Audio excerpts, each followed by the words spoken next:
پکڑا گیا تھا، ان سے تفتیش کی گئی، ان کے جسمانی ریمانڈ ہوئے، پھر وہ جوڈیشل ہوئے، پھر یہ سارا پروسیس جو ہے وہ اراؤنڈ 2 سال سے زائد ہو گیا ہے۔ اب 104 میں سے پھر ایک فیصلہ آیا سپریم کورٹ کا کہ جو لوگ بے گناہ ہیں یا جن کی سزائیں کم ہیں ان کے جلدی فیصلے کر کے ان کو رہا کیا جائے۔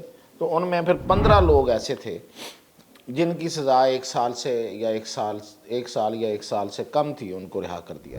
ایسے موقع پہ سزائیں آئی ہیں سامنے کہ جب مذاکرات اور پتہ نہیں کیا کیا خبریں، میں نے بھی ایک خبر دی آپ کو کہ اڈیالہ جیل میں مذاکرات ہوئے، یاسمین راشد، میاں محمود رشید اور اعجاز چودھری، یہ تو دے آر ان ویٹنگ۔ تو ایک بڑا نام جو پہلے 15 میں تھا، وہ خدیجہ شاہ جو ہیں وہ بری ہو گئیں، اس لیے کہ وہ بڑے باپ کی بیٹی تھی۔ ناظرین، آج سزا ہوئی ہے، سزاؤں کا اعلان ہوا ہے۔ جو 9 مئی کے لوگ تھے اور ان میں سے کتنے پہلے ابتدا میں آئے تھے اور کتنے اب رہ گئے ہیں، اس کی میں آپ کو تفصیل بتاتا ہوں۔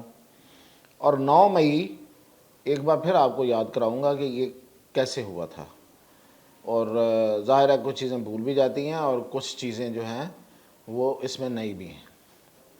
اور پھر یہ کہ مولانا نے کیا فیصلہ کیا، تو یہ اس پہ بات کرتے ہیں۔ پہلی بات تو یہ ہے کہ جی 9 مئی کی ابتدا میں پنجاب کی بات کر رہا ہوں، 104 لوگوں کو پکڑا گیا تھا، 104 لوگوں پہ مقدمات ہوئے، انہیں جیلوں میں رکھا گیا، ان سے تفتیش کی گئی، ان کے جسمانی ریمانڈ ہوئے، پھر وہ جوڈیشل ہوئے، پھر یہ سارا پروسیس جو ہے وہ اراؤنڈ 2 سال سے زائد ہو گیا ہے، تو یہ چل رہا ہے۔ اب 104 میں سے پھر ایک فیصلہ آیا سپریم کورٹ کا کہ جو لوگ بے گناہ ہیں یا جن کی سزائیں کم ہیں ان کے جلدی فیصلے کر کے ان کو رہا کیا جائے۔ تو ان میں پھر 15 لوگ ایسے تھے جن کی سزا 1 سال یا 1 سال سے کم تھی، ان کو رہا کر دیا گیا۔ اس کے بعد باقی رہ گئے 89 کا جو ٹرائل ہے وہ چل رہا ہے، اور ان میں سے آج 25 لوگوں کو آج سزائیں ہوئی ہیں۔ سزائیں منظر عام پہ آئی ہیں، آج ہوئی ہیں، کل ہوئی ہیں، کیونکہ یہ ملٹری کورٹ کا معاملہ ہے تو کوئی بہت زیادہ کلیئرٹی نہیں آ رہی کہ کب ہوئی ہیں۔ تو اس میں اب 25 لوگوں کو ہوئی ہیں، تو اب رہ گئے ہیں پیچھے 64، اور جو 64 ہیں ان میں بڑے بڑے نام ہیں بھی ہیں، اور جو 15 پہلے تھے ان میں بھی ایک آدھ کو بڑا نام تھا، تو اس پہ بات کرتے ہیں۔ پہلی بات، اس میں جو رہ گئے ہیں 64، اس میں یاسمین راشد ہیں، اس میں اعجاز چودھری ہیں، اس میں میاں محمود رشید ہیں، اس میں وہ عمر چیمہ ہیں جو رہے ہیں سابق گورنر پنجاب کے پی ٹی آئی کے دور میں۔ تو یہ لوگ اور بہت سے لوگ اب منتظر ہیں، ان کے کیسز ابھی تک ملٹری کورٹس میں نہیں گئے، سمیت عمران خان کے۔ اب ان کے کیسز ملٹری کورٹ میں کب جانے ہیں اور کیسے جانے ہیں، یعنی کہ کس موڑ پہ جا کے جانے ہیں، تو اس کی اطلاعات جیسے جیسے ہمیں ملیں گی ہم آپ کو بتائیں گے۔ لیکن یہ ہے کہ ایک بات ہے کہ یہ جو سزائیں ہوئی ہیں آج 25 لوگوں کی، اور ایسے موقع پہ سزائیں آئی ہیں سامنے کہ جب مذاکرات اور پتہ نہیں کیا کیا خبریں، میں نے بھی ایک خبر دی آپ کو کہ اڈیالہ جیل میں مذاکرات ہوئے اور اس کے باہر جو مذاکرات ہیں، تو ایسے موقع پہ یہ سزائیں آنا یہ بڑا واضح پیغام ہے۔ اور ایک واضح پیغام جو ہے وہ آپ کو 190 ملین میں مل جائے گا۔ اگر تو سزا 190 ملین پاؤنڈ والے کیس میں 10 سال ہوئی یا اس سے کم ہوئی، تو اس کا مطلب یہ ہے کہ مذاکرات آگے چل رہے ہیں اور اس کا کوئی نتیجہ بھی شاید نکلا ہے۔ اور اگر یہ سزا اس سے زیادہ ہوئی، جو کہ 14 سال بنتی ہے، جو اوفینسز ہیں ان کے مطابق 14 سال سزا بنتی ہے، تو پھر سمجھیں کہ ایک بڑا نو ہوگا، بڑا نو جو بھی ہو جائے، یعنی کہ considering all the pressures from out side the country, وہ امریکہ ہو یا وہ یو کے ہو، وہ گرینل ہو یا کوئی بھی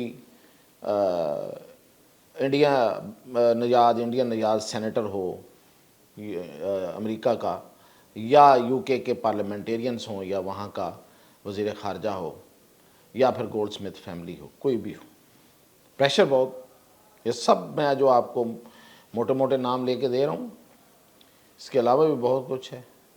تو یہ سارا پریشر،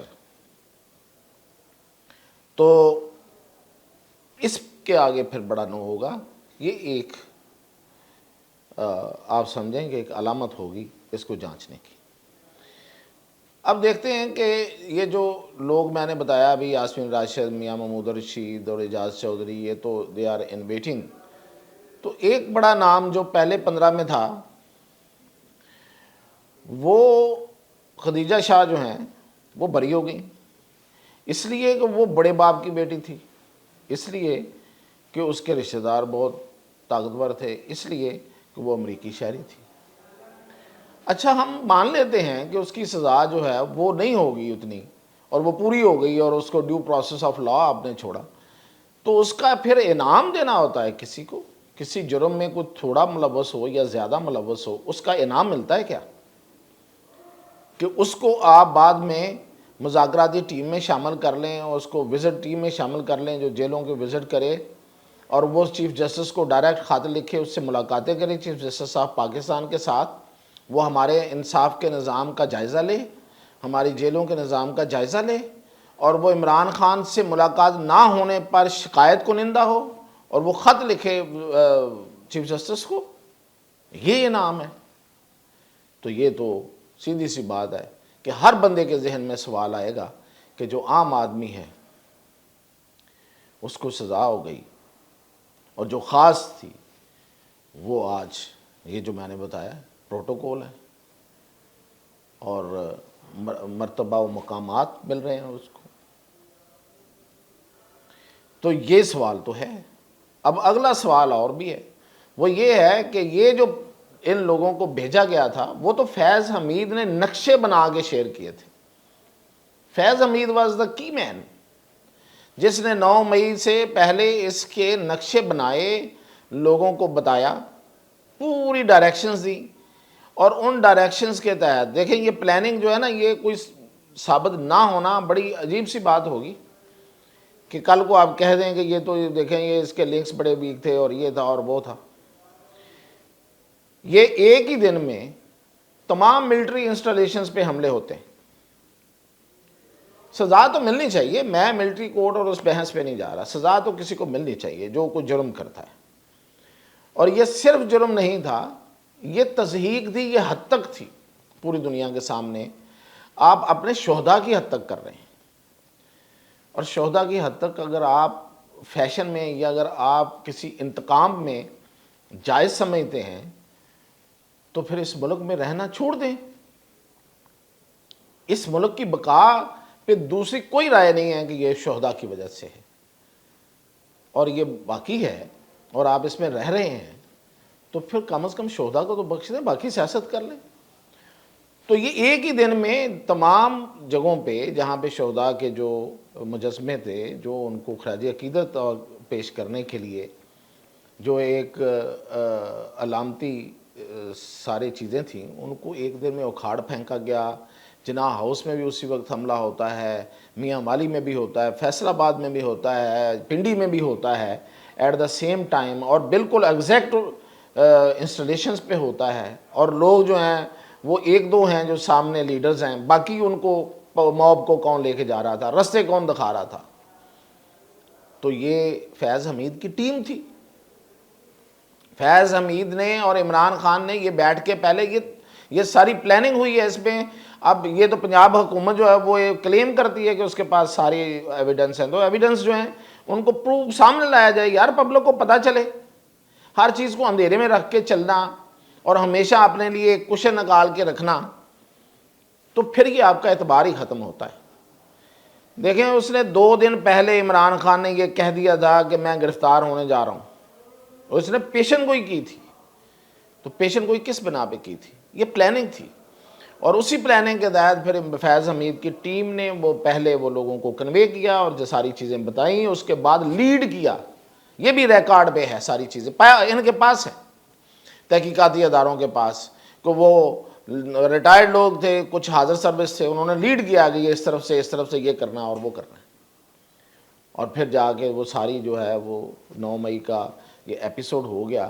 اب اس کو کویسچن تو انہوں نے کرنا ہی کرنا بھائی، جو متاثرہ پارٹی ہوتی ہے وہ تو بچنے کی کوشش کرتی ہے. تو آپ کے پاس ایویڈنس ہیں تو لائیں نا سامنے اور ان کو بھی سزا دیں. اب ہم دیکھتے ہیں کہ اگلی جو پریس ریلیز آئے گی فیض حمید کے حوالے سے، اس میں کیا کیا سامنے آتا ہے. ہمیں انتظار ہوگا کہ کیا اس میں 9 مئی کی یہ ساری پلاننگ جو ہے یہ بتائی جاتی ہے کہ یہ نہیں بتائی جاتی کہ اس نے کی ہے. وہ تو سب کچھ بول چکا اور باقی ایویڈنس بھی ہر چیز موجود ہے. اور اگر کوئی مطلب یہ کہ کسی کو رعایت، روح رعایت بالکل دیں بھائی، روح رعایت بھی دیں، لیکن قانون اور انصاف کے مطابق دیں. یا بڑے بڑے ٹال کلیمز نہ کریں، یا پھر آپ رعایتیں جو ہیں وہ انصاف اور قانون کے مطابق جو بنتی ہیں کسی کو وہ دیں. تو اپنے اعتبار کو، اپنے اعتماد کو برقرار رکھنا جو ہے نا وہ اس وقت سب سے بڑا چیلنج ہے. تو یہ جو 9 مئی ہے یہ اس کا ایک بہت بڑا ٹیسٹ ہے، ایگزامینیشن. دیکھتے ہیں کیسے اس پہ پورے اترتے ہیں. تو مولانا جو ہیں وہ پی ٹی آئی سے ناراض ہیں، اور دوسرے لفظوں میں پی ٹی آئی نے اپنا ایک بڑا اتحادی، بڑا ساتھی، بڑا ایک سہارا جو ہے وہ کھو دیا ہے. 26ویں آئینی ترمیم کی پاس ہونے کے بعد جو انہوں نے غیر ضروری طور پہ مولانا پہ تنقید کی، وہ اس کو دل میں لے کے بیٹھے ہوئے ہیں. اور اب وہ حکومت کے ساتھ مل کے انہوں نے جا کے، حکومت نے ان کو ایک فیور کر دیا اور وہ بل ان کو پاس کرا کے ان کا مدارس والا، تو اب ان کو مزید پی ٹی آئی سے دور کر دیا ہے. تو حکومت نے ایک اور کامیابی حاصل کی ہے اور پی ٹی آئی نے ایک اور ناکامی حاصل کی ہے.